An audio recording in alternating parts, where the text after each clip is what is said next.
नमस्कार, आप देख रहे हैं ब्रेकिंग विद एजेंडा। मैं आपके साथ पूजा राठौर शर्मा। तो आज ब्रेकिंग विद एजेंडा में चर्चा 2024 के लिए विपक्षी गठबंधन इंडिया की रणनीति की। इंडिया अलायंस के कोऑर्डिनेशन कमेटी की पहली मीटिंग कल हुई। इस मीटिंग में लोकसभा चुनाव के लिए क्या रणनीति बनी, सीट शेयरिंग के लिए किस फॉर्मूले पर चर्चा हुई, ये तमाम वो सवाल जिसका जवाब कल सभी ढूंढ रहे हैं।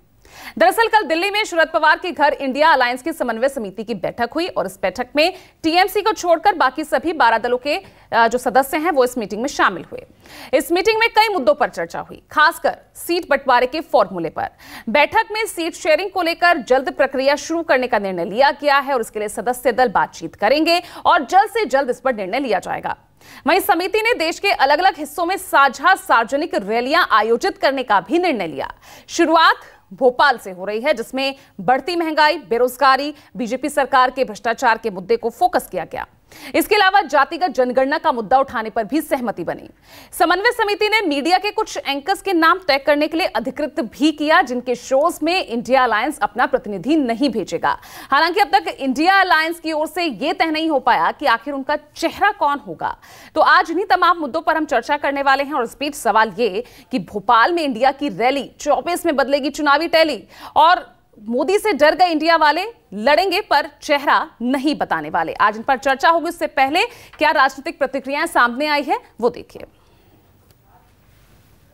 तो ये तय हुआ है कि भाई पहली जो इंडिया अलायंस की जो रैली होगी first week of October Bhopal में होगी और ये भी तय किया गया कि सीट शेयरिंग को लेकर के जल्द से जल्द जो है जो भी पार्टी मेंबर्स हैं जल्दी अलायंस के सब लोग जो है इस पे बातचीत जो है शुरू कर देंगे। देश में 542 लोकसभा की सीट है।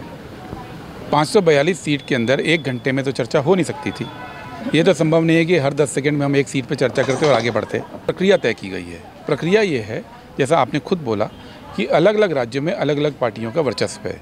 तो जो पार्टी जहाँ प्रभाव रखती है वो पार्टियां वहाँ बैठ के बातचीत शुरू करेंगी और आने वाले कुछ दिनों के अंदर इस बातचीत को पूरा किया जाएगा। बहुत ही कोऑपरेशन के माहौल में बैठक हुई, सफल बैठक हुई और एक सहमति बनी है कि मेंबर पार्टीज आपस में बैठकर अब राज्य दर राज्य फैसला लें, राष्ट्रीय स्तर पर फैसला लें कि कैसे अब सीट शेयरिंग आगे होने जा रही है।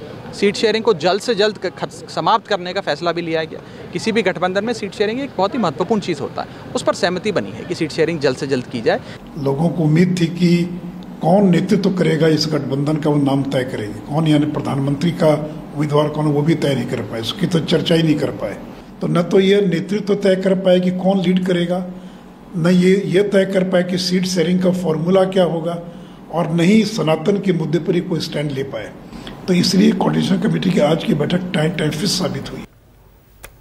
तो भोपाल में अब साझा संयुक्त रैली होने वाली है इंडिया गठबंधन की। शुरुआत भोपाल से अक्टूबर के पहले हफ्ते में। अब इस रणनीति का 24 पर कितना असर पड़ने वाला है, एनडीए पर कितना असर पड़ेगा, कितना दबाव पड़ेगा, आज इसी पर हम चर्चा करने वाले हैं, विश्लेषण करेंगे। बड़ा पैनल मेरे साथ मौजूद है।